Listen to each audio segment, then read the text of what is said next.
Hello and welcome to Marple's Mind, where every story feels like a conversation.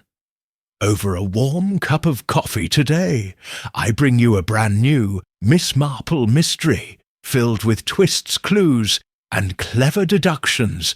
Make yourself comfortable and let's unravel the case together. And if you'd like, leave a quick comment and tell me where you're joining from.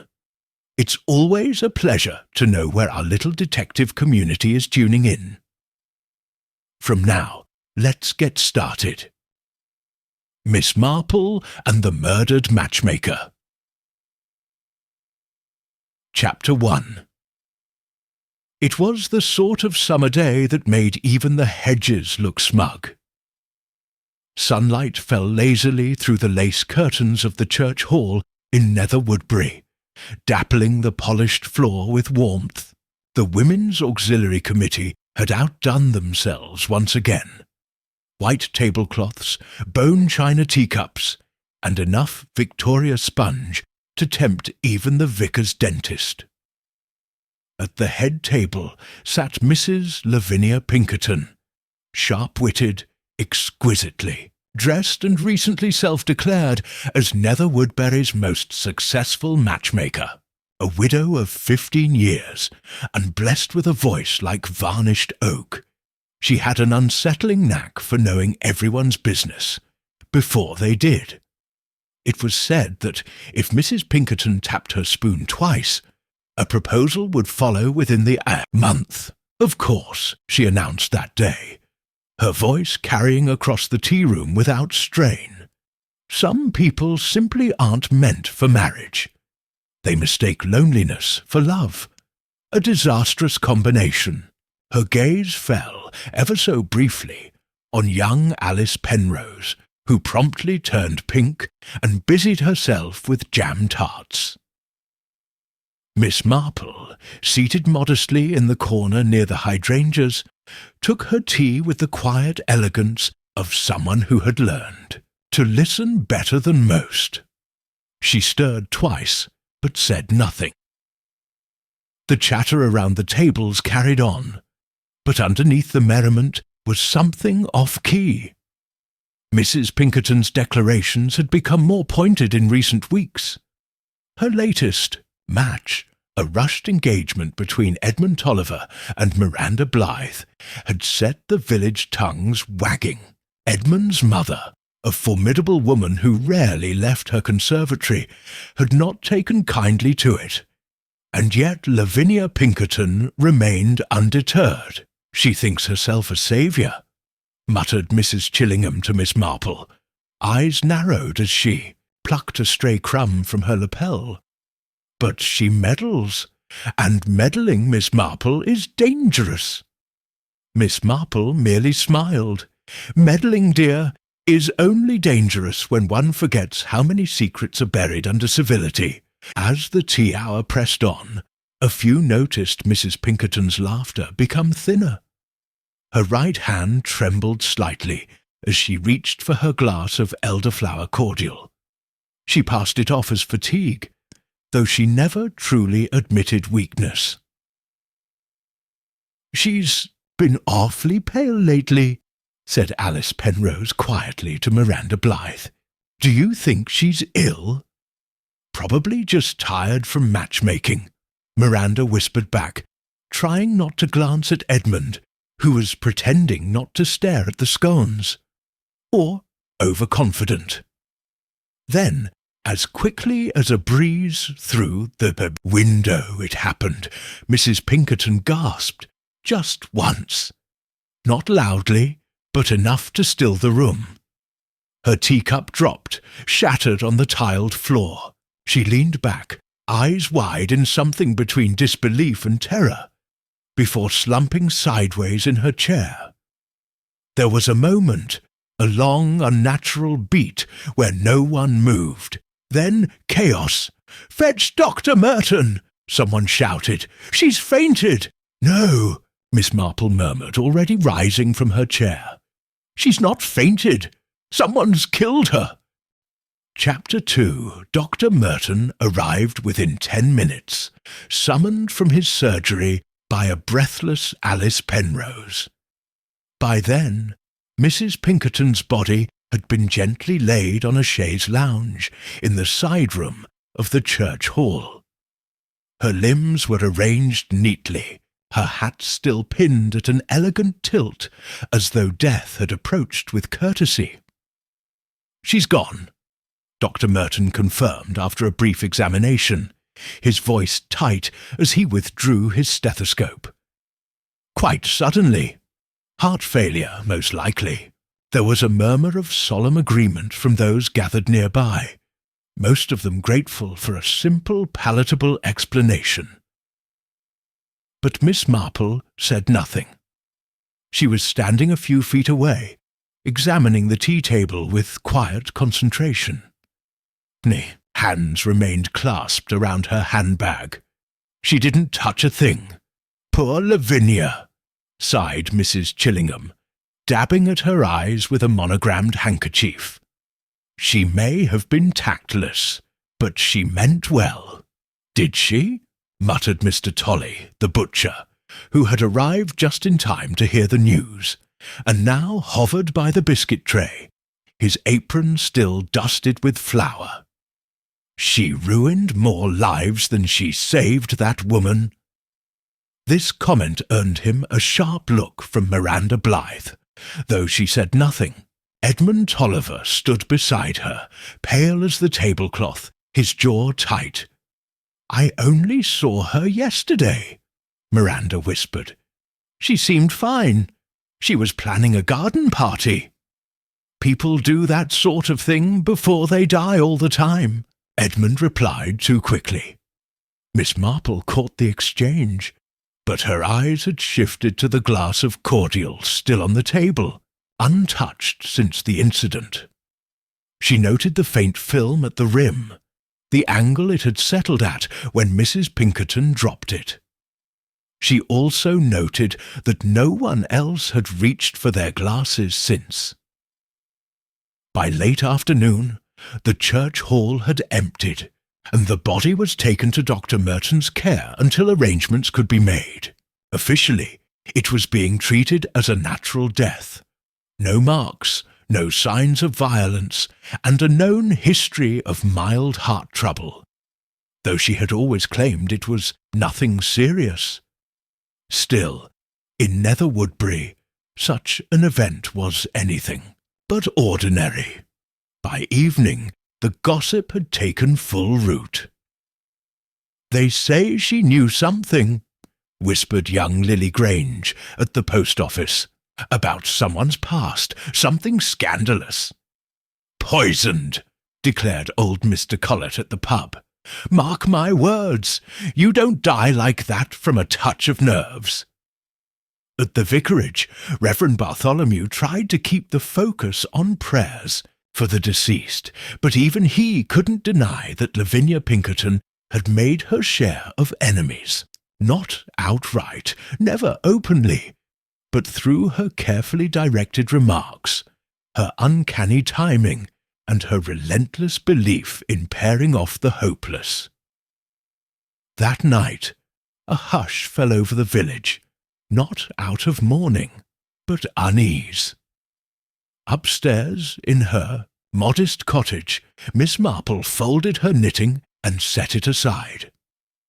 She had spent the evening reviewing the last hour at the church hall, mentally replaying conversations, glances, and the faintest tremble in a spoon. She had not spoken a word of suspicion aloud, but she had already written a letter to her friend Colonel Melchett, just in case.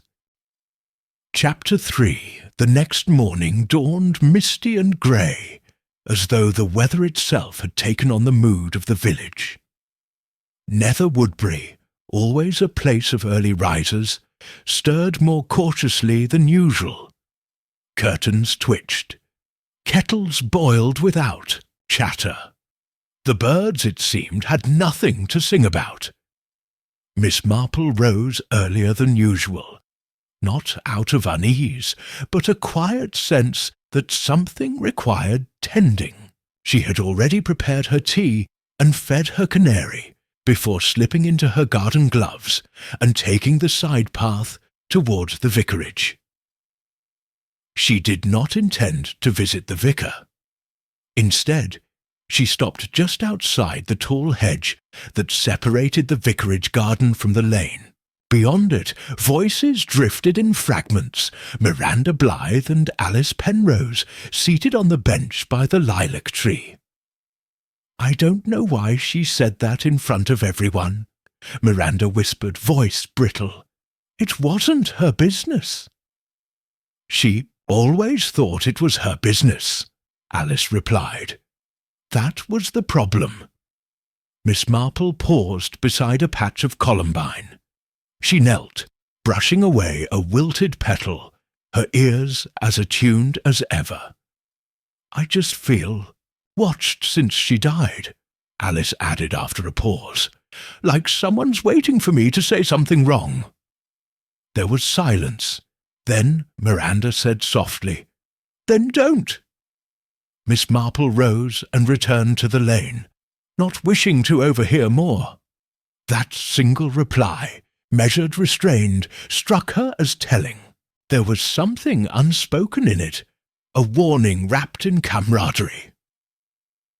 Later that morning, she paid a casual visit to the chemist's shop.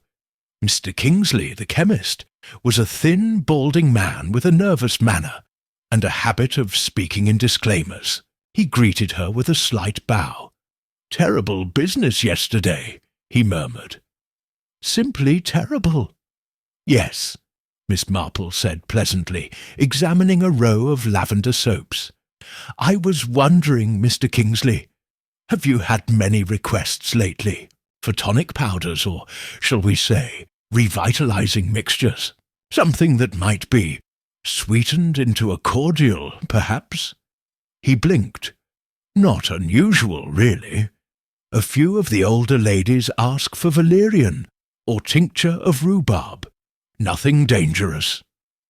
But Mrs. Pinkerton never struck me as one for such things," she added gently. "Oh, no," he agreed. "She had very specific tastes, never liked artificial remedies, always said natural causes deserve natural solutions." He smiled awkwardly, then glanced toward the back storeroom. "But she did come in last week, looking rather flustered." "Oh?" "Said she wanted something to help with nerves. Insisted it be tasteless. I offered her a mild sedative. She bought it, but, oddly enough, she asked a lot of questions about how it might react with elderflower syrup. Said she'd heard it could cause funny effects." He chuckled nervously. "Didn't seem like her." Miss Marple nodded, murmured her thanks, and selected 2 small bars of rose soap.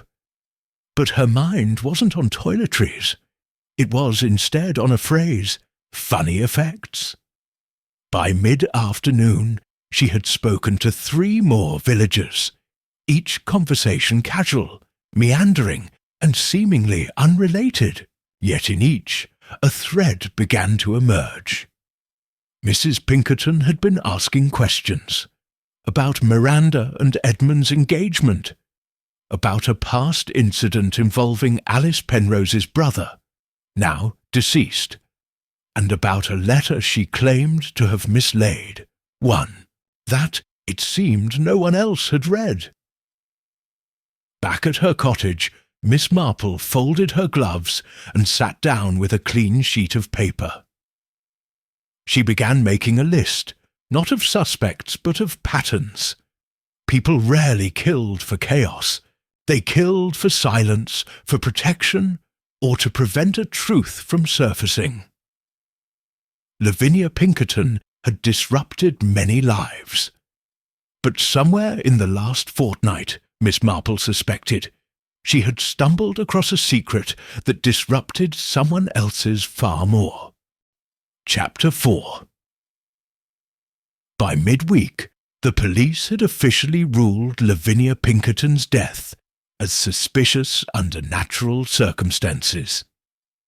The phrase was vague enough to keep the press uninterested, but firm enough to allow Inspector Cray to begin discreet inquiries.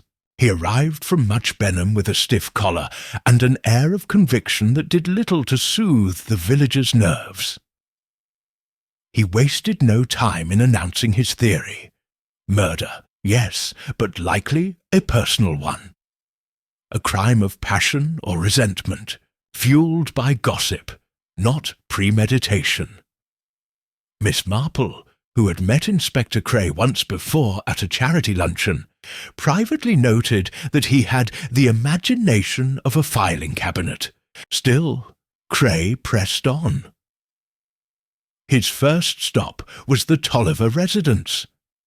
Edmund Tolliver, visibly uneasy, admitted under questioning that Mrs. Pinkerton had been meddling in his relationship with Miranda Blythe.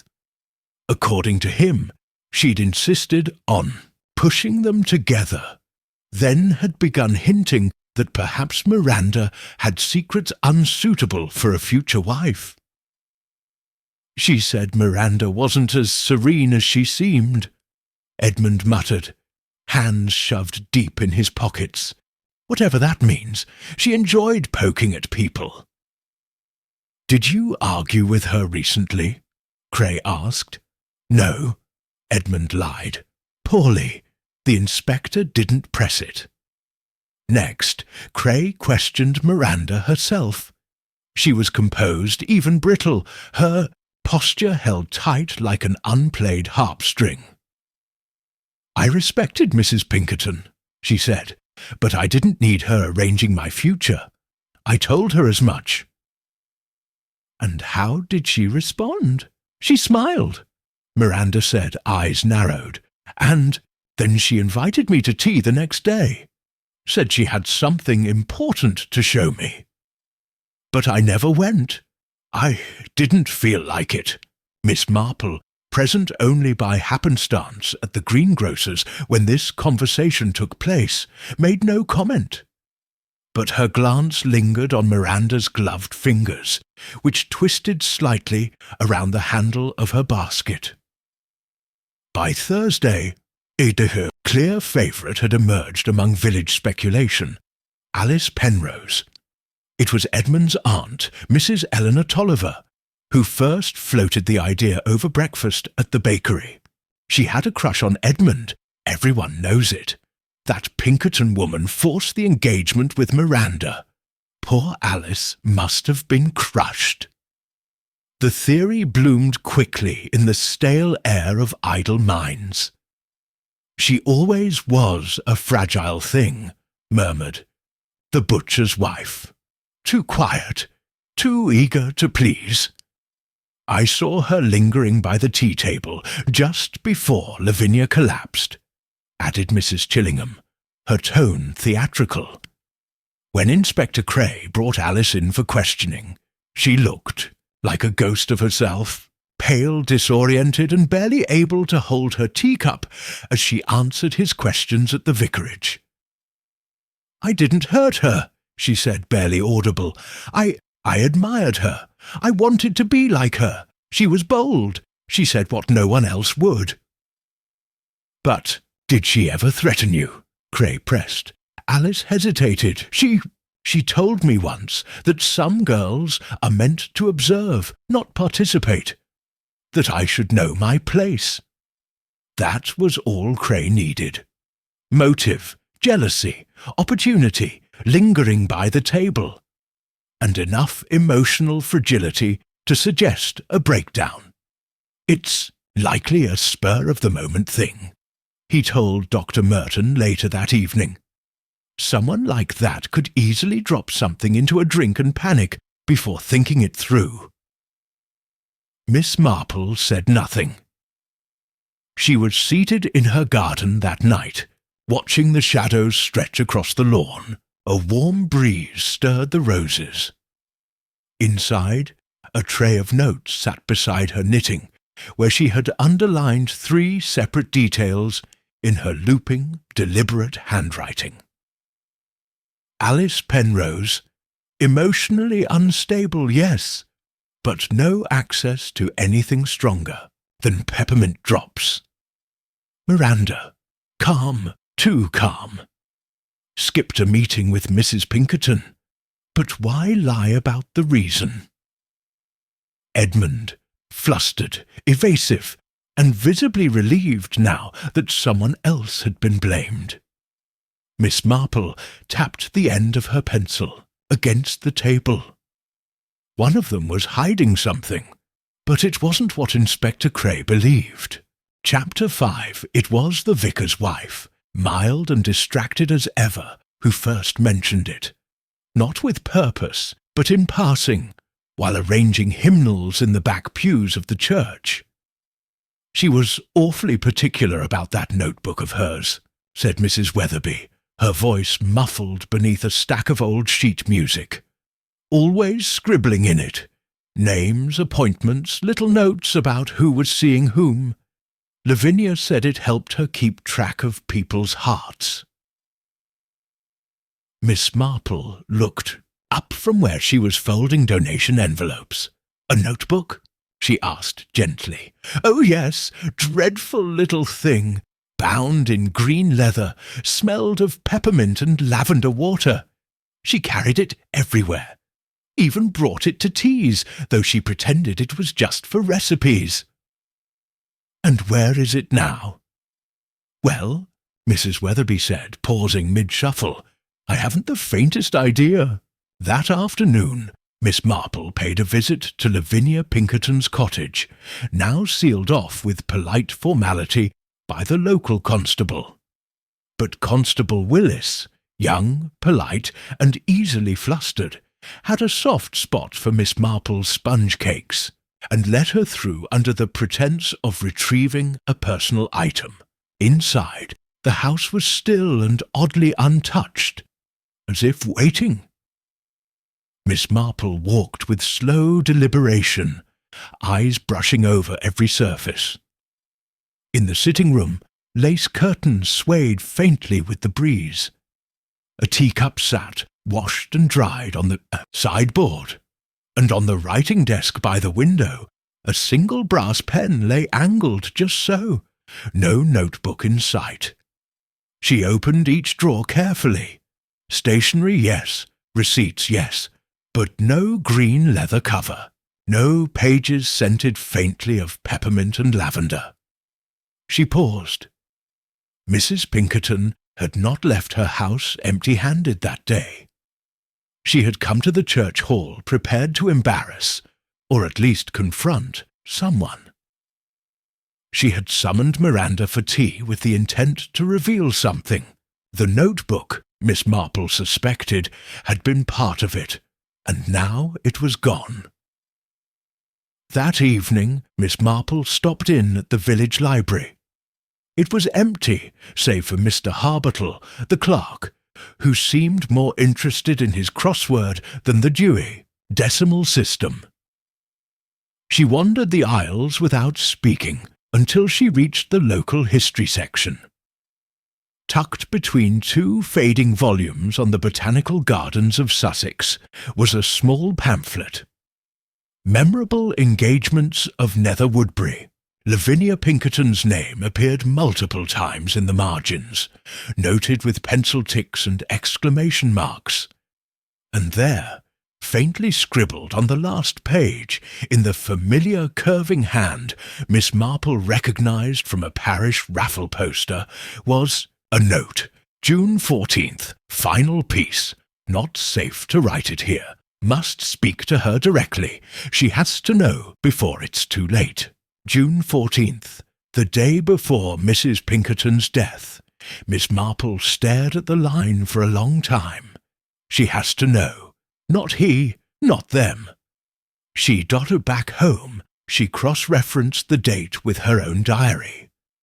Miranda had visited Mrs. Pinkerton that very morning, briefly, according to Mrs. Weatherby, but long enough to collect an envelope that Lavinia insisted she read in private.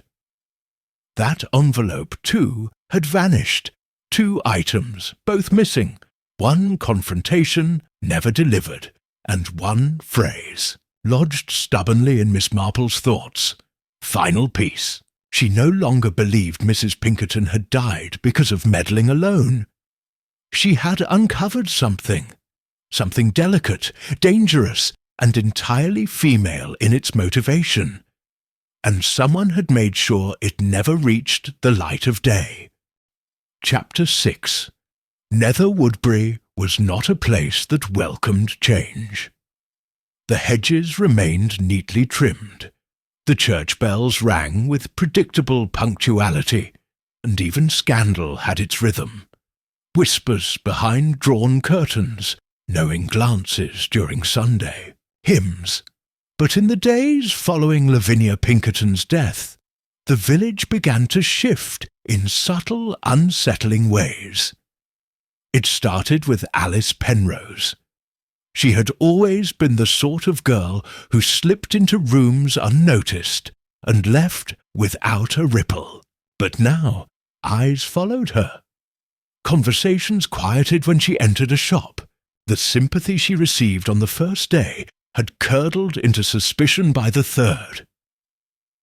She appeared at Miss Marple's cottage unannounced on Friday morning, clutching a handkerchief and looking years older than her age. "They think I did it," she said without greeting.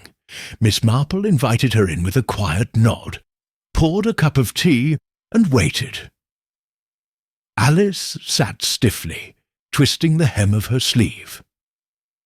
I know I lingered by the tea-table, but only because Mrs. Pinkerton asked me to. She said she'd leave something for me. A letter or something. She never said what it was. Did you find anything?" Alice hesitated. "No, there was nothing there. Just the cordial. She hadn't even poured it yet." Miss Marple tilted her head. "And she told you this before the gathering?" "Yes, 2 days before." Her voice cracked. "I thought it might be about Edmund. Maybe a note explaining that she'd changed her mind." Miss Marple didn't respond directly. Instead, she stirred her tea, letting the silence coax Alice into continuing. "She warned me once," Alice said. "Said Miranda wasn't what she seemed. That if I wanted peace, I should stay away from the Tollivers altogether." "Did you?" Alice offered a hollow laugh. "Have you ever tried staying away from the people you love, Miss Marple? It's not so easy." When she left, Miss Marple sat for a long while, reviewing the girl's trembling hands, the way her eyes darted when she mentioned the note. There was something honest in her distress, but also something missing. By afternoon, the second thread began to pull loose. Mrs. Eleanor Tolliver, Edmund's mother, was seen at the library arguing quietly with Mr. Harbottle. Voices never rose in Nether Woodbury, but expressions could shout, and hers did. Later that evening, Miss Marple took a walk past the Tolliver estate. As she passed the side gate, she overheard Eleanor speaking sharply to her son. "You shouldn't have gone to her," she was saying. "You promised me you'd leave it alone." "I didn't say anything," Edmund replied. "She said it first. You're not clever enough to lie well, Edmund. She suspected. That was enough." Miss Marple kept walking, each word imprinting itself in her mind. At supper, she revisited the phrase she said it first. Lavinia Pinkerton, perhaps, had confronted Edmund with something he didn't know she knew, or worse, something his mother had kept hidden from him. But the most unexpected development came the next morning, during the flower arrangement committee meeting at the church. Miss Marple was in the back pew, folding ribbons, when she caught the tail end of a conversation between Mrs. Chillingham and Miranda Blythe. "You don't seem very upset," Mrs. Chillingham was saying, not unkindly. "Considering everything." Miranda's response was calm. "I don't see the point in theatrics. Lavinia wasn't family. She was a presence, not a friend." "You visited her often, though." "I had reasons," Miranda said simply, "and not all of them were romantic." There was a long pause before she added, "She knew something about my family. She always hinted. I think she enjoyed having the upper hand." "Did she ever tell you what it was?" "No," Miranda said, "but I think she was going to." Miss Marple, listening quietly as she rearranged the daisies, noted the emphasis. Not she wanted to. She was going to. Something had stopped her.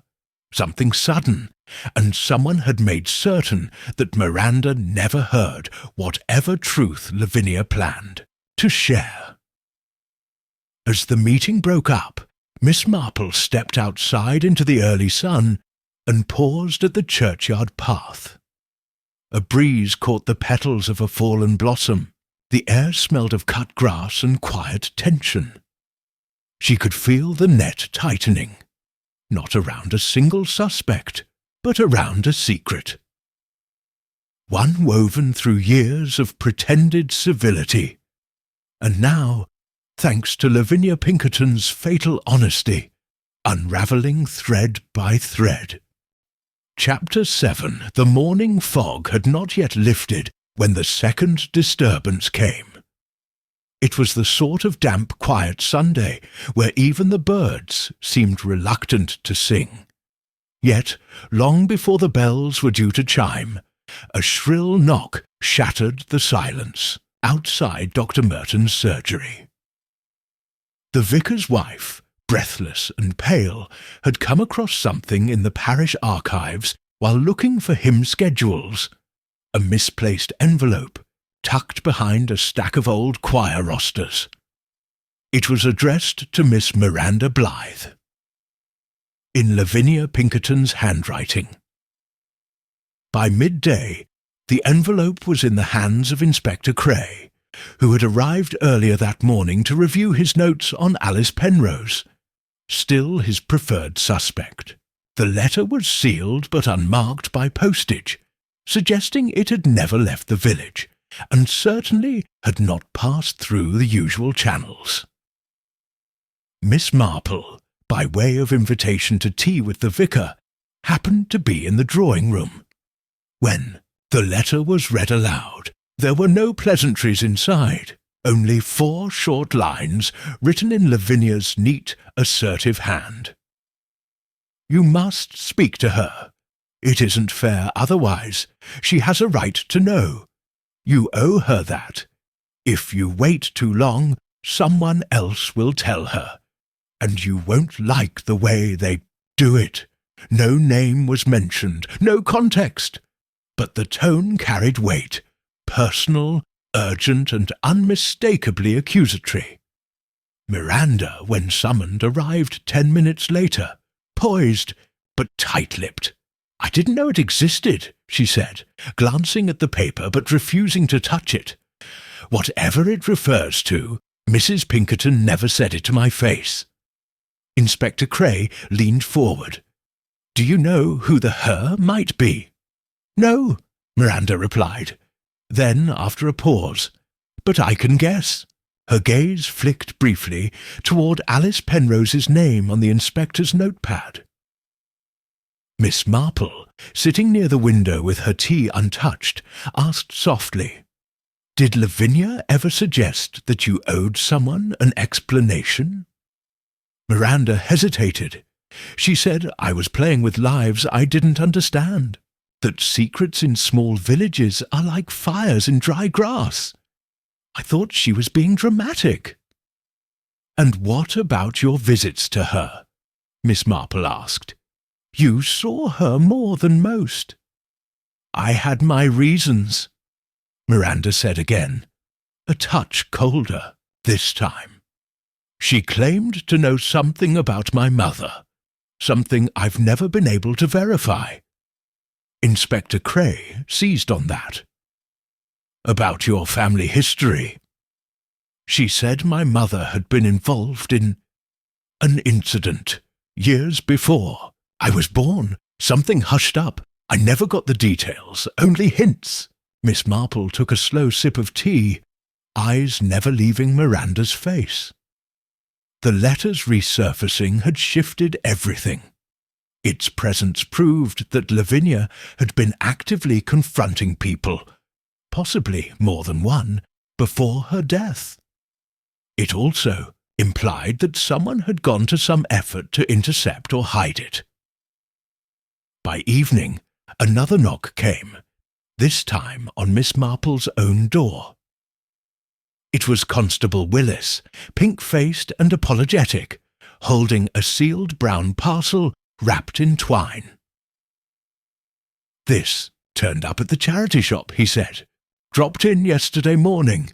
No name, no explanation. Mrs. Greaves thought it might be a donation. Didn't open it. But I thought you'd, well, know what to do." Miss Marple accepted the parcel with a calm nod. Inside was a green leather notebook. The pages were intact, scented faintly of lavender. She sat down, turned to the middle, and began to read. He doesn't know. She made sure of that. If he finds out now, it will ruin him. He isn't strong enough to carry it, but she'll keep it buried, for his sake. She always has. Until I spoke to her.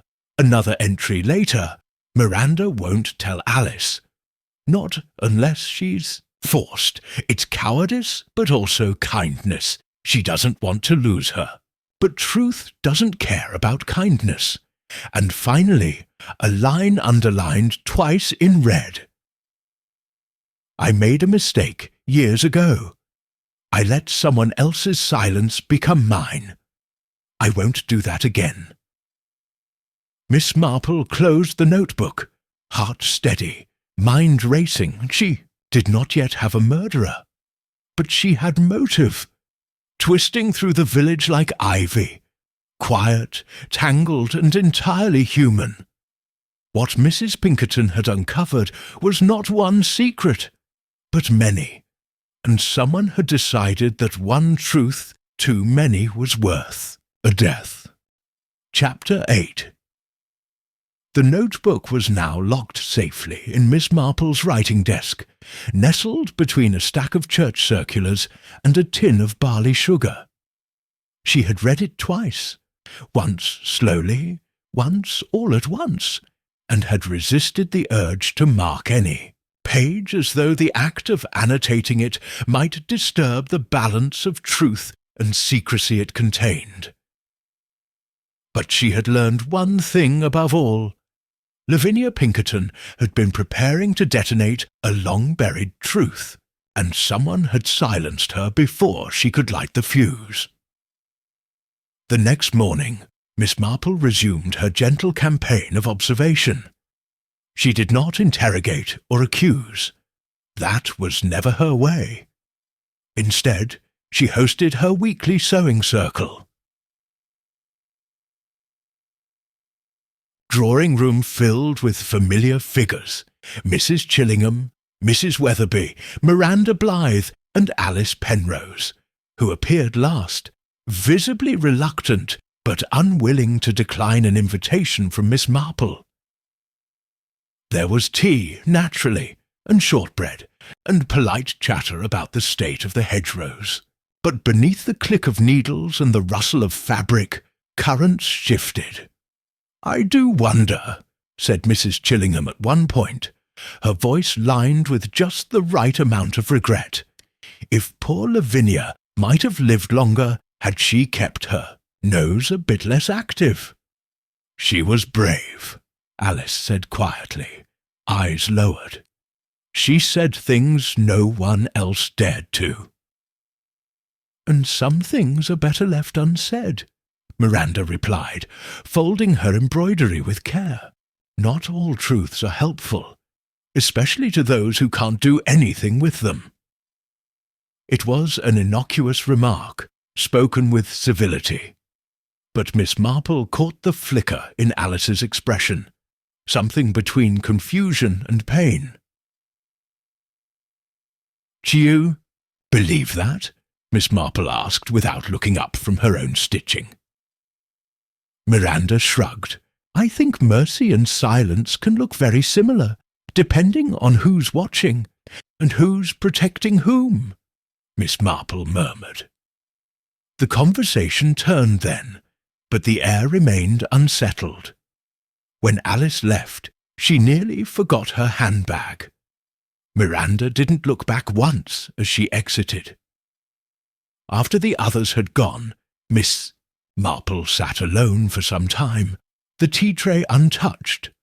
A small notepad rested beside her, and on it she wrote just 4 words. "Miranda is calculating. Controlled." She flipped the page. "Alice is reactive. Fearful. Guilty, but not of murder." She paused, pencil poised, then wrote, "Someone else orchestrated this." That afternoon, a subtle opportunity arose. Miss Marple happened to pass through the village green as Edmund Tolliver came out of the grocer's, carrying a paper bag and looking more dishevelled than usual. "Mr. Tolliver," she said brightly, "you must come by soon and collect that book you lent me about local genealogy. I found it rather enlightening." He blinked, uncertain. I don't think I lent you a book, Miss Marple." "No," she replied gently. "Perhaps I was mistaken, but there was a passage about illegitimacy laws, and how delicate such things can be in old families." He paled slightly. "Yes. Well, those matters don't apply to most people now." "Perhaps not," she agreed, "but secrets have a way of living longer than the laws that created them." He opened his mouth to respond, then seemed to think better of it. As he turned to leave, she added lightly, "Your mother seems troubled these days. I do hope she's keeping well." He didn't answer. That evening Miss Marple stood by her window as dusk settled over the village. Lanterns flickered on along the lane. The church bell chimed the hour with polite insistence.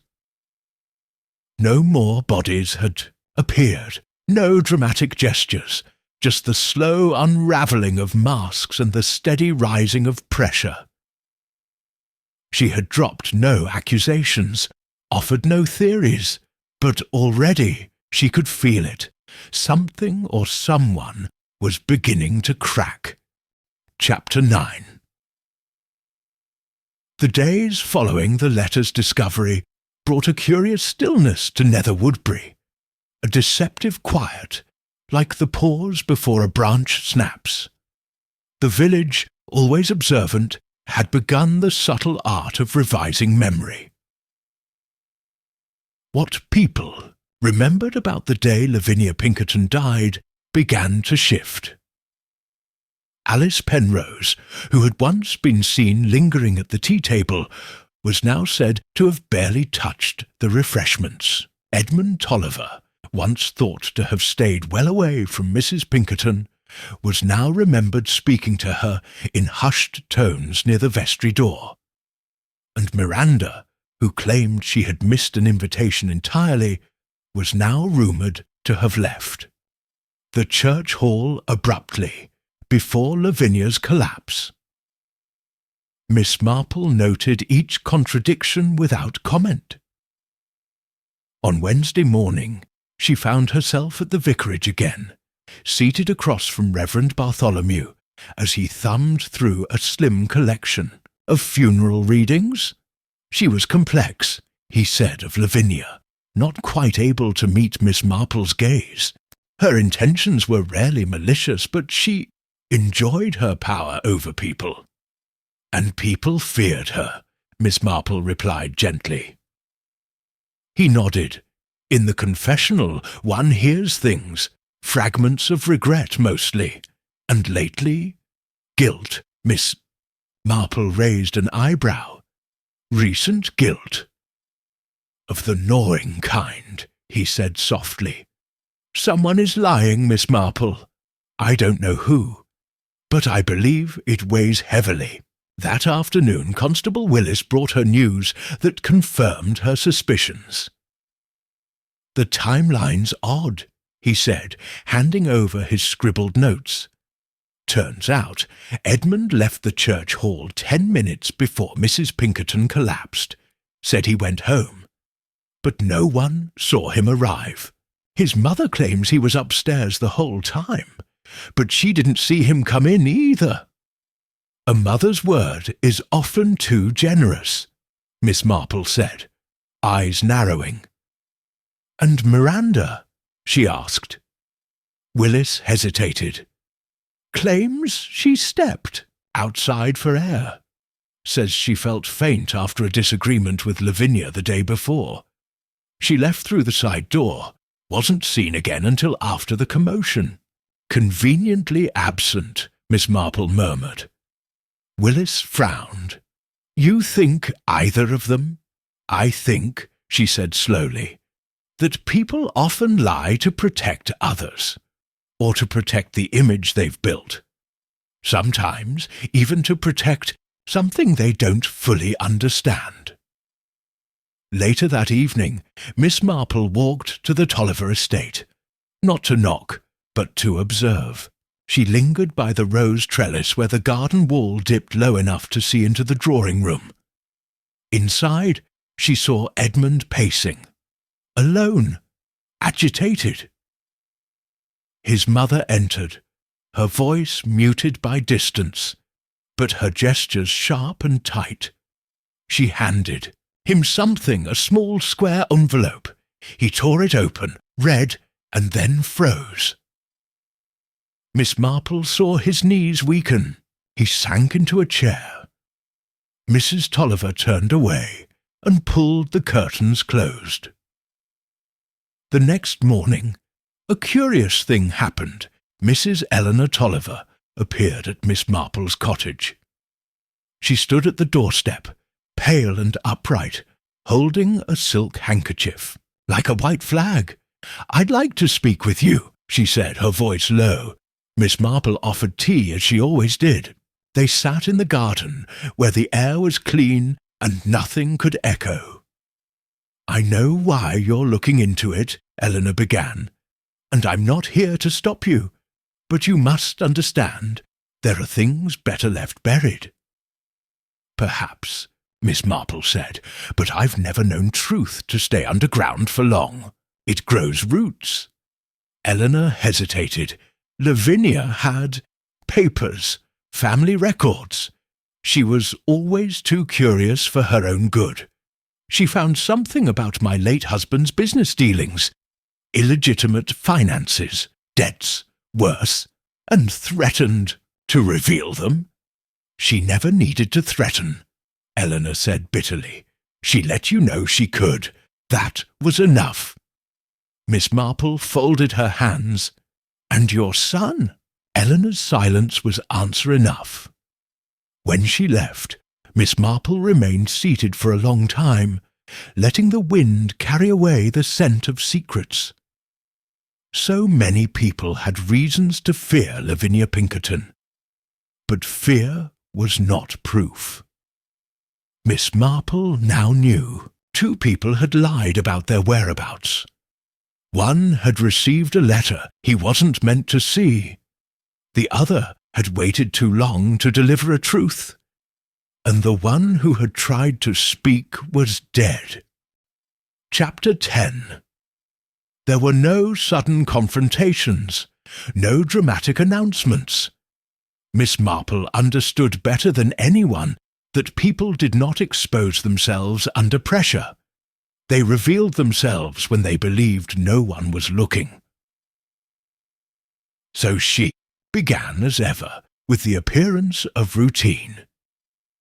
A new flower arrangement was needed at the church for Sunday service, and Miss Marple offered to oversee it.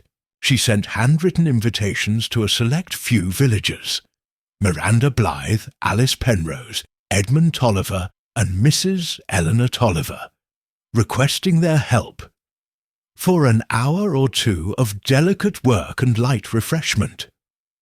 It was framed as a gesture of normalcy, but the guest list had been chosen with precision. By midday, they gathered in the church nave, where buckets of fresh-cut lilies and sprigs of lavender stood in wait beside ribbons and wire. The scent was sweet but cloying, almost too much. It blurred the edges of the air, softened voices, and made glances harder to read. Miranda arrived first, composed as ever, though she wore no gloves this time. Her fingers were pale and bare, her nails trimmed short. Alice followed soon after, clutching a string bag and looking over her shoulder with every step. Edmund and his mother arrived together, but from the moment they crossed the threshold, they moved apart, as if space itself had become necessary between them. Miss Marple gave them each a small task. Miranda, you're good with balance. Could you handle the front urns? Alice, the ribbons, please. Edmund, the pew ends. And Mrs. Tolliver, would you be so kind as to sort the white lilies from the yellow? Each accepted without complaint. For the first few minutes, only the rustle of stems and the occasional snip of shears filled the space. Then Miss Marple spoke. I've always thought flowers reveal more about people than words ever could, she said lightly, adjusting a tulip. For instance, lilies, so elegant but bruised easily, and yet they last if handled gently. No one responded, but I suppose, she went on, that not everyone is suited to gentleness. Some prefer control, especially when secrets are involved. Alice glanced up, startled. Miranda didn't look away from her arrangement. Edmund paused, a length of ribbon in his hand. Miss Marple continued, It's the nature of secrets that they refuse to die, much like guilt, and guilt, well, that blooms, whether we tend it or not.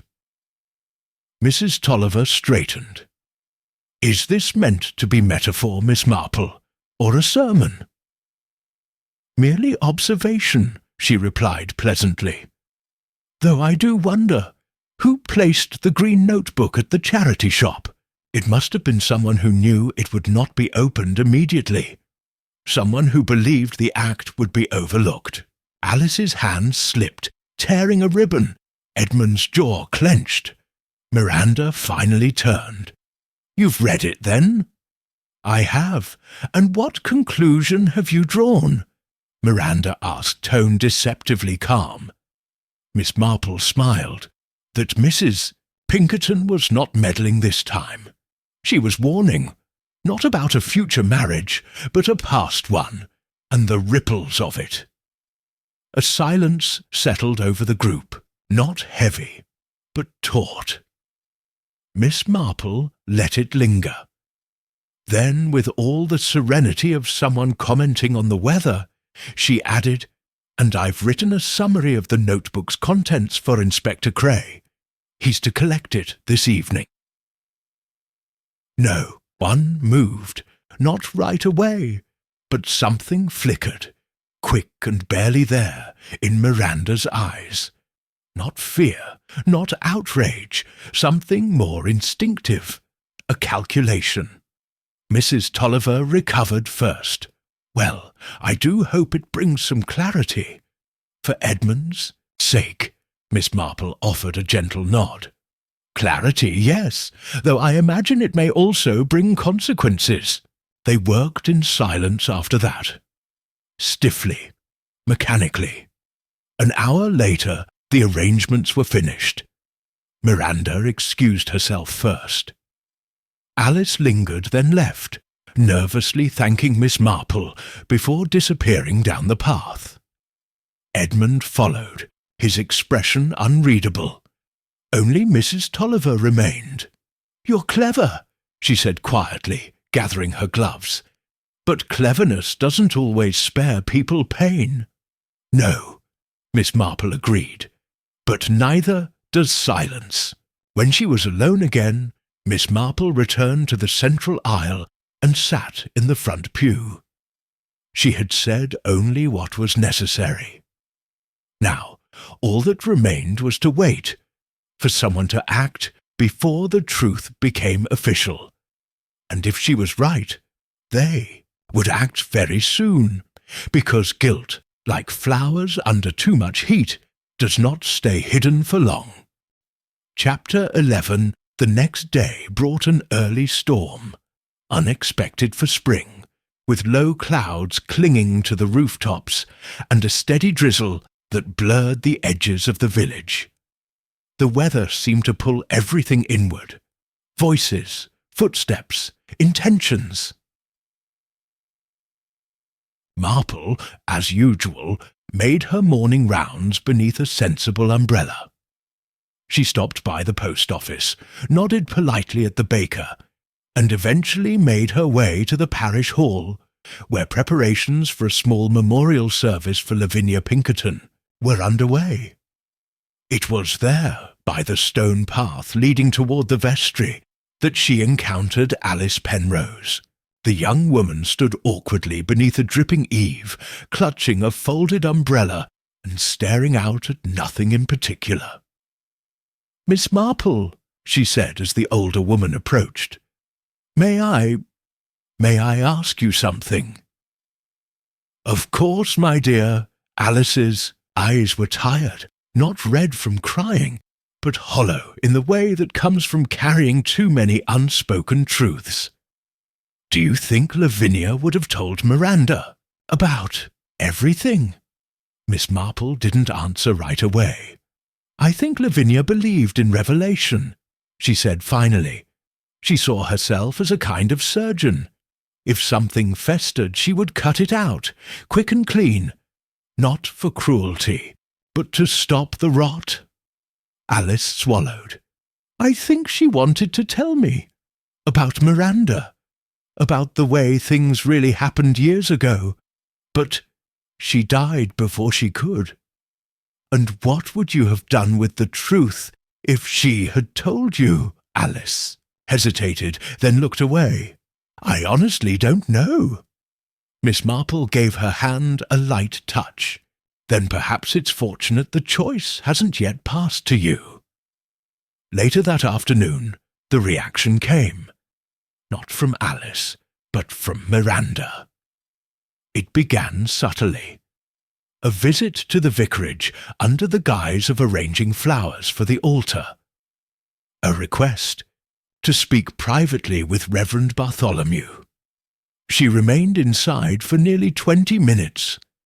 When she emerged, her eyes were dry, her expression composed, but the vicar, seen moments later through the rain-glazed window, looked deeply unsettled. Miss Marple, watching discreetly from the side lane, noted the stiffness in Miranda's gait.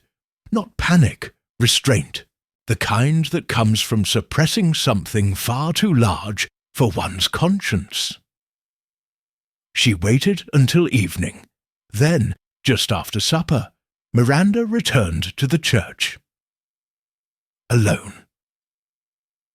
Miss Marple was already there, seated in the shadows of the back pew. She didn't move. She simply watched. Miranda approached the pulpit. Her hand trembled slightly as she lit one of the altar candles. She glanced around, convinced she was alone. Then she pulled a folded letter from her coat pocket and stepped behind the altar rail. She knelt, not to pray, but to slip the letter beneath the edge of the carpet. It was done swiftly, quietly. Then she stood, straightened her collar, and turned, only to freeze when she saw Miss Marple in the pew. For one long moment, neither woman spoke. Then Miranda said softly, "I thought you might be here." Miss Marple remained seated. "Did you think hiding it would help now?" "It's not a confession," Miranda said quickly. "It's something Lavinia wrote to me. I couldn't burn it, but I couldn't keep it either. Why bring it here?" Miranda let out a quiet breath. "Because the church still holds absolution, even for things that aren't crimes, things that are just mistakes." Miss Marple rose then, walking slowly to the altar. She didn't reach for the letter, not yet. What kind of mistake, my dear? Miranda's hands were clenched at her sides. Not telling Alice the truth. About Edmund, about the engagement, about why I accepted it. You didn't love him, Miss Marple said gently. Miranda laughed bitterly. I never pretended I did. But Lavinia knew, Miss Marple added, and she wanted to warn Alice. Miranda looked down at the candle. She always said secrets are like debts. You may think you're done with them, but someone always pays in the end. Miss Marple placed a hand on the altar rail. And do you think the payment is complete now? Miranda didn't reply. She simply turned and left. Miss Marple waited until she was gone before retrieving the folded paper. It was indeed Lavinia's handwriting, but it wasn't a warning. It was a list, 3 names, 3 dates, and 1 line at the bottom. She deserves to know everything before someone else dies. Miss Marple folded the letter carefully. One reaction was enough to confirm suspicion. But this was something more. Now, someone else might be in danger. Chapter 12. The morning after Miranda's candlelit visit to the church, Miss Marple sat at her writing desk with the letter unfolded before her. 3 names, 3 dates, each one carefully inked, each with its own weight. None of them unknown, but their grouping suggested a thread previously unnoticed. Alice Penrose, March 12, 1924, 2. Miranda Blythe, September 6, 1925, 3. Edmund Tolliver, February 3rd, 1925. The years weren't remarkable. The dates themselves bore no public scandal. But when cross-referenced with parish baptism records, quietly requested from Reverend Bartholomew under the guise of organizing the church archive, they became far more than coincidences. Only one of them had a baptism recorded, and it wasn't Miranda. Later that day, Miss Marple took her usual walk through the village green and stopped, quite naturally, by the Tolliver estate. She didn't go to the front door. Instead, she lingered by the back garden wall until she heard the familiar rustle of shoes on gravel. It was Mrs. Eleanor Tolliver. You look tired, dear, Miss Marple called, as though merely passing. Eleanor offered a faint smile. The past week has taken more than sleep can give back. I imagine so, Miss Marple agreed, especially with that letter Lavinia left behind. So many dates, so many names. That did it. Eleanor's eyes narrowed, just slightly, but not enough. You've read it then. Of course, Miss Marple replied. It was left in a house of God. One must assume the intention was confession. Eleanor gave a small, brittle laugh. Lavinia always did enjoy drama. Do you remember February 3rd, 1925? Miss Marple asked lightly. I do. It snowed, quite heavily. The village nearly cancelled the spring planting meeting. Eleanor looked confused. "No, I don't recall. Why?" "Because it's the day Edmund was born, but not baptized until nearly 6 months later. Unusual in a village like ours, especially for a Tolliver." A silence fell. Then slowly Eleanor said, "We were travelling. My husband had business in Wales." "Ah," Miss Marple said. "And Miranda? She was born in September of that same year, though no record of baptism at all. Curious." Eleanor said nothing. But Lavinia remembered, Miss Marple continued. She knew something was off, and she began looking into it. A nurse who left suddenly, a family photo that changed frames, and I believe a letter written by someone who knew the truth. Eleanor's voice came sharp now. "You're saying what, exactly?" "I'm saying," Miss Marple said gently, "that Edmund and Miranda were not who they believed they were, and Lavinia discovered the switch. Perhaps Miranda had always known. Perhaps she only suspected.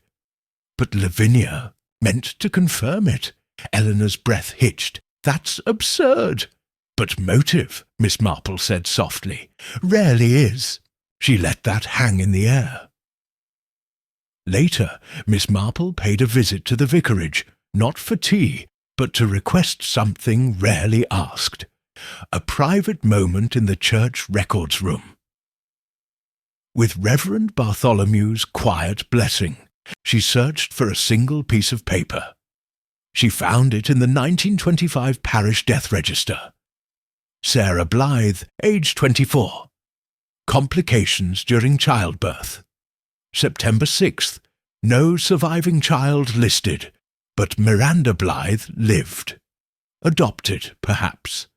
Passed off as someone else's. Miss Marple leaned back, heart steady. The simple question had done its work. Now, it wasn't a matter of who had lied. It was a matter of who had killed to keep the lie hidden. Chapter 13. The following day passed with eerie quiet. The kind of quiet that no longer felt like peace, but like breath held too long. In Nether Woodbury, routine often acted as a salve. People swept their steps, bought their bread, and asked politely after each other's health, not because they were unaffected, but because they didn't know what else to do. Still, beneath the surface, something had shifted. Conversations were shorter. Smiles came slower. Miss Marple, for her part, remained perfectly ordinary. She attended the early service at the church, stopped by the greengrocer to inquire about rhubarb, and returned home to water her begonias. No one would have known she had spent the previous evening confirming what few in the village could ever imagine, that the woman known as Miranda Blythe was not Miranda at all, but a carefully preserved illusion, buried beneath decades of respectable lies, and someone had killed Lavinia Pinkerton to keep that illusion intact. Now it was time to prepare. That afternoon, Miss Marple wrote 3 short notes. Each was handwritten with precise care, sealed in cream envelopes, and delivered with the help of the vicar's young assistant, who believed it all to be part of a modest church luncheon. Each recipient was asked to come to the church hall to ut, precisely 6 o'clock. No more, no less. At 5:45 Miss Marple arrived and set out a simple table. Tea, 4 cups, a tin of shortbread, and a small lace cloth. The chairs were arranged in a quiet semicircle, and the evening light fell through the tall windows in warm gold. By 6 o'clock, all 3 had arrived. Miranda, composed but cautious. Edmund, tense and pale, his collar askew. Mrs. Eleanor Tolliver, lips drawn into a polite, unreadable line. Miss Marple poured the tea herself. "I'm grateful you came," she said, settling into her chair. "I thought it was time we had a moment of clarity, together." No one spoke. The ticking of the church clock above the door filled the silence. "I've spent the last week reviewing the fragments Lavinia left behind," she continued, "and I must say, her instincts were correct, though perhaps not even she knew how. Deep the deception ran." Miranda folded her arms. "If this is about ancient gossip, it's about identity," Miss Marple said gently, "and the lengths people go to protect it." She turned to Edmund. "You were raised believing you were the Tollivers' only child, and you are, by law, by name. But there was another child, born 6 months before you, to a woman named Sarah Blythe." Miranda tensed. "That has nothing to do with me." "It has everything to do with you," Miss Marple said softly, "because you are Sarah's child. You were taken in by the Tollivers after her death, quietly, with no formal adoption, just a shift in the story. Lavinia discovered the truth, and you killed her to keep it from coming out." Miranda didn't flinch, but Mrs. Tolliver spoke first. "That's a lie," she said sharply. "She's twisting."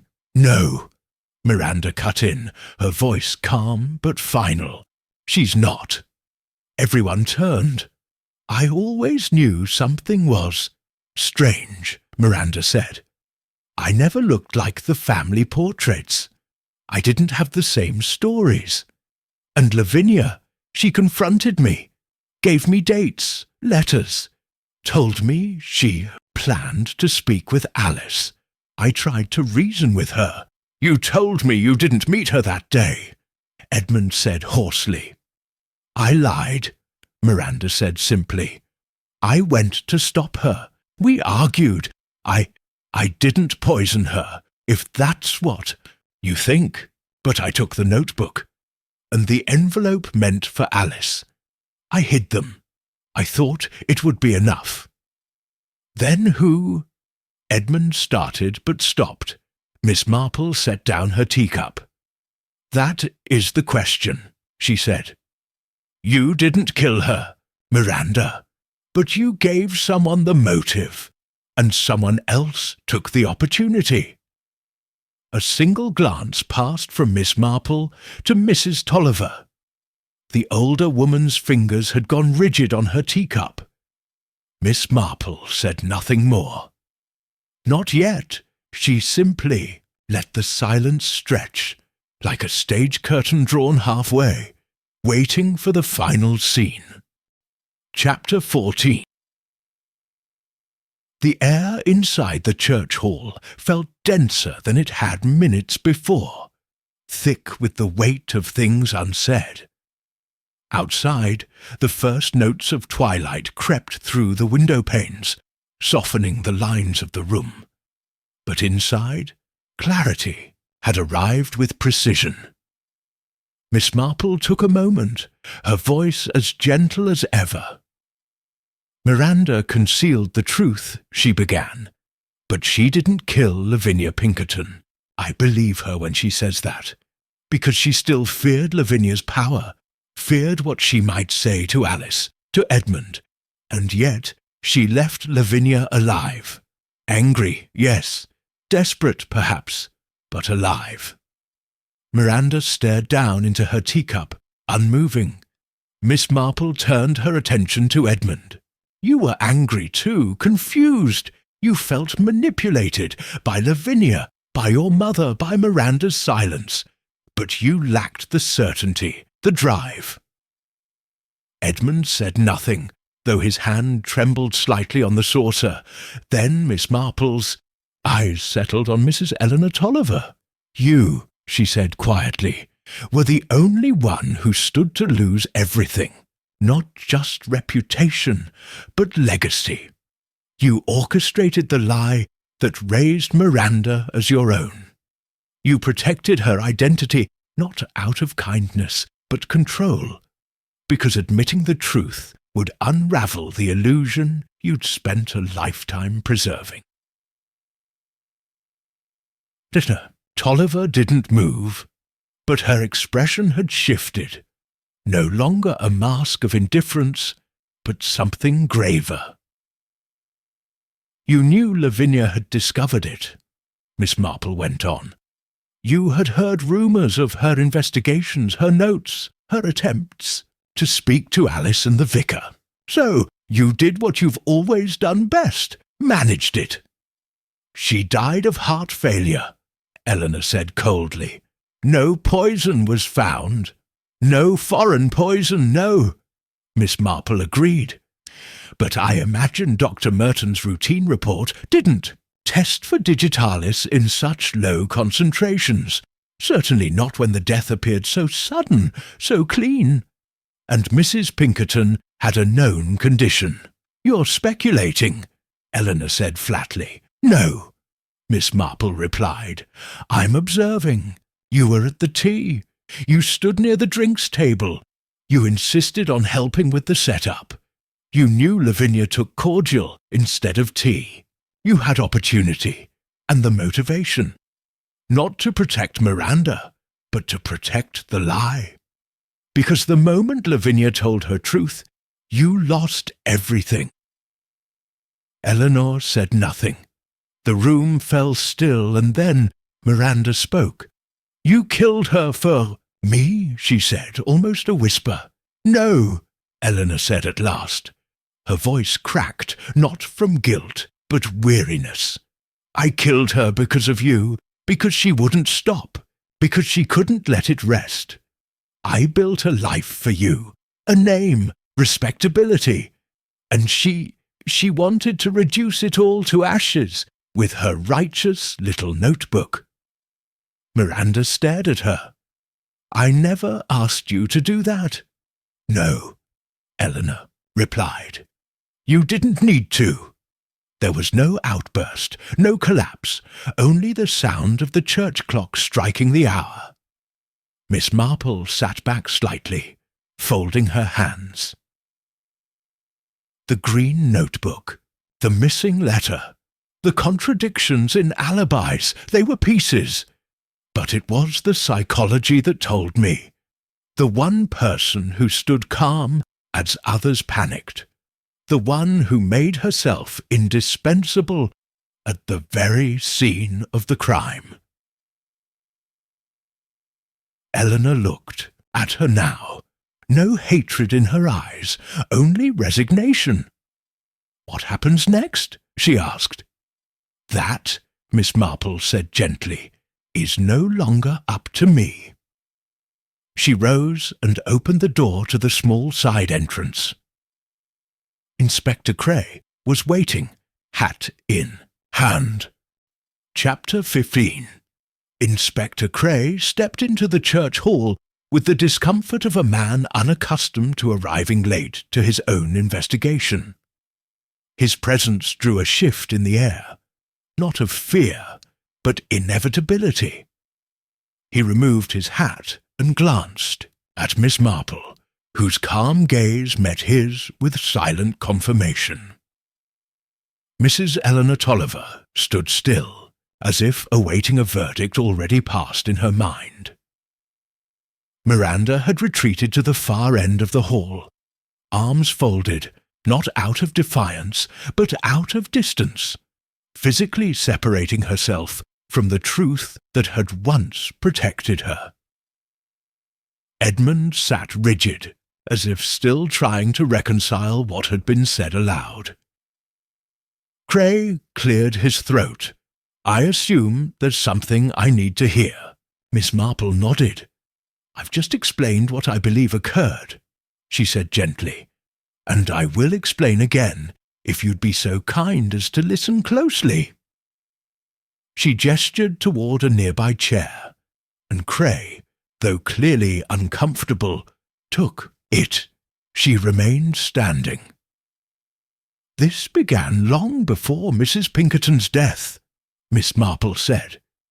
"It began with a substitution, quiet, private, and likely carried out with desperation rather than malice. A baby born out of wedlock, taken in by a woman who saw it not as theft, but preservation. A life reshaped through a mission." Cray nodded once. "Miranda, yes. Raised as the Tolliver's own. And why not? The records could be adjusted, the questions stifled, and for years the story held. But Lavinia Pinkerton, with her sharp tongue and sharper curiosity, began noticing things others did not." Marple's eyes moved to Eleanor. She remembered what others forgot: the timing, the way names appeared in church records. Or didn't. The way your husband's will excluded Miranda entirely, though you publicly insisted she was your child. Lavinia saw the inconsistencies and followed them, not to destroy Miranda, but to confront the dishonesty. She turned back to Cray. But Lavinia made a mistake. She underestimated the desperation of someone who had built their entire world on a lie. Cray frowned. "And the method?" "She used digitalis," Miss Marple said softly. "A cardiac glycoside, easily derived from foxglove, found in several gardens, including the Tollivers. In small, untraceable doses, it causes nausea, dizziness, irregular heartbeat. Given to someone with a known heart condition, it would mimic natural failure, and Lavinia did have a heart murmur, did she not?" Cray nodded again, this time slower. "She added it to the elderflower cordial," Miss Marple continued. "A drink Lavinia preferred. She offered to help set the table that day. Was seen near the glasses. It was subtle, practiced, no one suspected. Eleanor's voice cut through the silence. She would have destroyed everything." Miss Marple turned to her, not with judgment, but quiet resolve. She would have revealed everything. "There is a difference." Eleanor looked away. Cray rose. "I'll need a formal statement. I imagine you'll get one," Miss Marple said, "though I doubt she'll deny it now." He moved toward Eleanor, who didn't resist. She placed her gloves on the table as though she had only come for tea. "I did it," she said simply, "because I was afraid, because I couldn't lose them. Miranda, Edmund, the house, the name. I told myself it was mercy, that Lavinia would only bring pain, but really it was fear." Miss Marple watched as she was led from the room, footsteps echoing between the stone walls. When they were gone, only Edmund and Miranda remained. They did not speak, not to each other, not to Miss Marple. But as they stood, their shared silence no longer felt like secrecy. It felt like beginning again. Miss Marple returned to the table and poured herself the last cup of tea. It had gone cold, but the truth, at long last, had steeped fully. Chapter 16. The next morning dawned still and grey, the kind of light that made Nether Woodbury seem almost painted in watercolour. Soft edges, muted tones, and shadows that lingered too long. Word of Eleanor Tolliver's arrest spread not as a scandal, but as a sigh. The village had lived too long with the weight of knowing something was wrong to be truly shocked when the shape of the truth finally emerged. Miss Marple sat in her parlour, the green notebook open on her lap, reading Lavinia's final entries for the third time. There was no satisfaction in it, only completion. The names, the dates, the intentions Lavinia had feared would die with her had now served their purpose. And yet the truth came with a cost. Miranda left the Tolliver estate the same day, not in disgrace, nor in secrecy, but with a single suitcase and a letter left behind for Edmund. Its contents were never shared, but whatever it said, it left him changed. He remained in the house, now far too large for one man, quieter than before. The garden, once trimmed under Eleanor's supervision, grew wild at the edges. Alice Penrose, perhaps the most wounded by it all, never confronted Miranda. When asked by Mrs. Chillingham what she would do now, she replied simply, "I think I'll go on being quiet, but I won't pretend I didn't know any more." The village itself returned to routine, slowly, uncertainly. The church bells rang again the following Sunday. The market opened on schedule. But in small ways, people were different. They spoke with more care, watched with more patience. The gossip had turned inward, no longer fueled by curiosity, but reflection.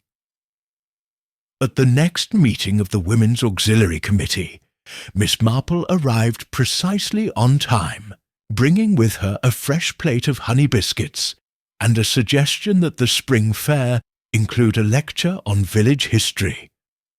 "To remind us," she said gently, "that every little place has roots that run deeper than it seems."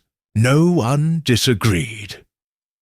And yet, as the others chatted about bunting and ticket prices, Miss Marple found herself gazing out the window, past the green, past the lanes, towards the rolling fields beyond.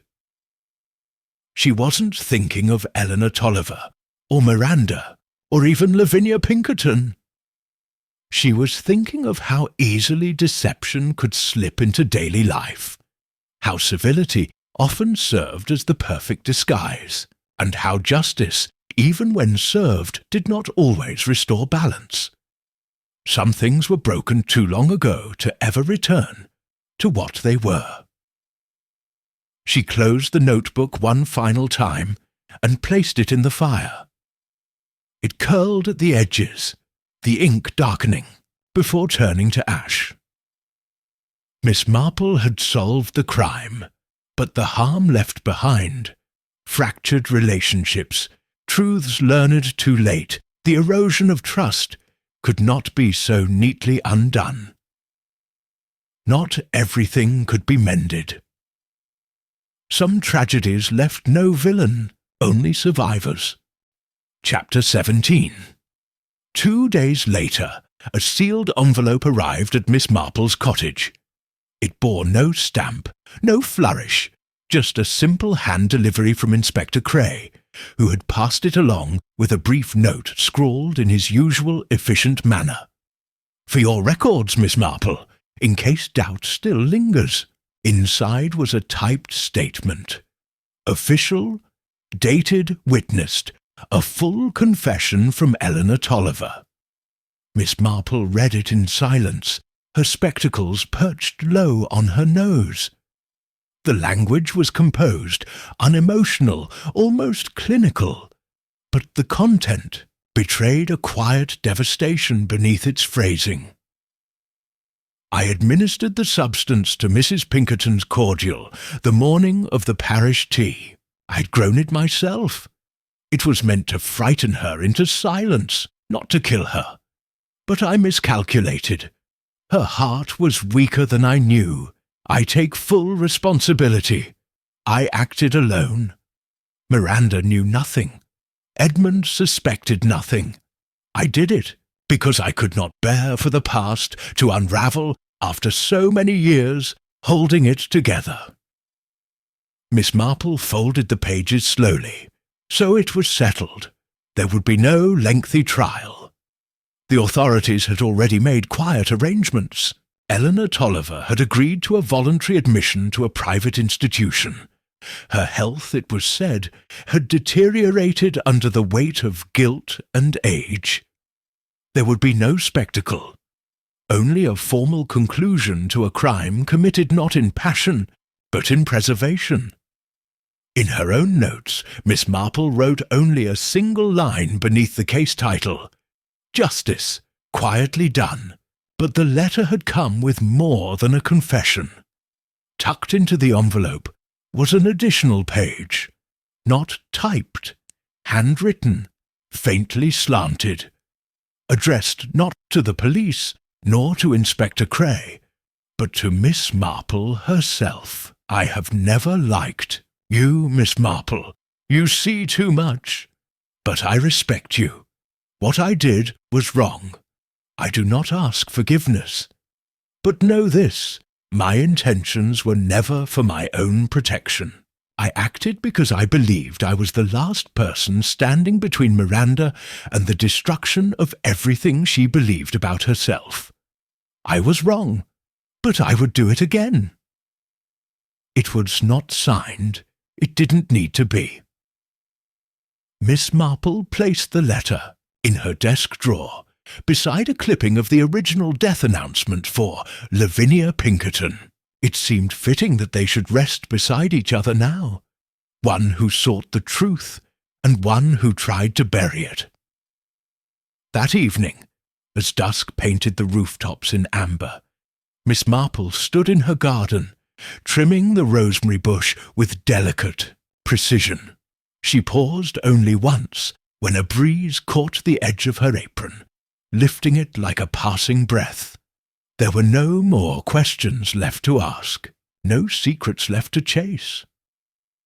But she knew the village would feel this echo for a long time.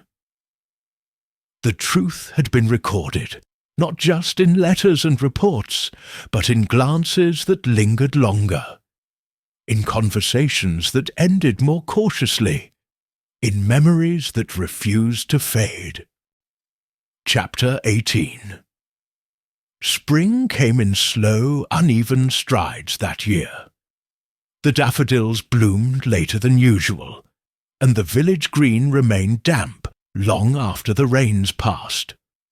Nether Woodbury didn't speak much of what had happened, not in any direct sense, but everyone moved through their days with a quiet attentiveness, as though the air itself had been altered by what had passed through it. The church bells rang again, their tones unchanged, yet when they echoed across the cottages and hedgerows, there was something else carried with them, a kind of memory. Lavinia Pinkerton's name had been officially cleared of suspicion by the time her memorial service was held. It was a brief affair, led by Reverend Bartholomew with simple verses and no elaborate eulogy. Few words were needed. Everyone who attended understood what Lavinia had been, and what she had tried to do, uncovering truths in a place that relied upon discretion as much as soil relied upon rain. Only a few attended the reception afterward. Alice Penrose, quiet but unshaking. Edmund Tolliver, who stood alone and accepted condolences without meeting anyone's eye. And Miranda, whose presence was met with sidelong glances, though no one spoke to her directly. Miss Marple observed them all from the back of the room, her knitting folded neatly in her lap. She did not speak. She simply listened. Later that week, she received a parcel, unmarked, no return address. Inside, a single object wrapped in brown paper, a small silver locket on a black ribbon. It had belonged to Sarah Blythe, Miranda's birth mother. Miss Marple recognized it from an old photograph Lavinia had once shown her. There was no note, no explanation, only the gesture. Miss Marple placed it carefully in the same drawer that held Eleanor Tolliver's final letter. In the following weeks, life crept back into its rhythms. Children returned to the vicarage steps with skipping ropes. Market stalls reopened with seasonal produce. The flower beds around the town hall were replanted, but some patterns never fully returned. Miranda was said to have moved to London. No forwarding address. Alice remained in the village, but withdrew from committees and clubs, tending instead to her mother's cottage garden, and, occasionally, helping at the library. Edmund rarely spoke, but those who passed him on his walks noted he'd taken to reading again, old history books mostly, quietly, deliberately, and Miss Marple. She continued her walks, her visits, her teas, but on Sunday mornings, when the church filled with old hymns and polite greetings, she often lingered outside a little longer than before, watching, listening, because she knew what others preferred to forget. That beneath the tidy lanes and rose-trellised fences, human nature remained stubborn, unpredictable, and deeply flawed, that no village, however small, could keep secrets buried forever, and that even in a place where nothing ever happened may, something always did.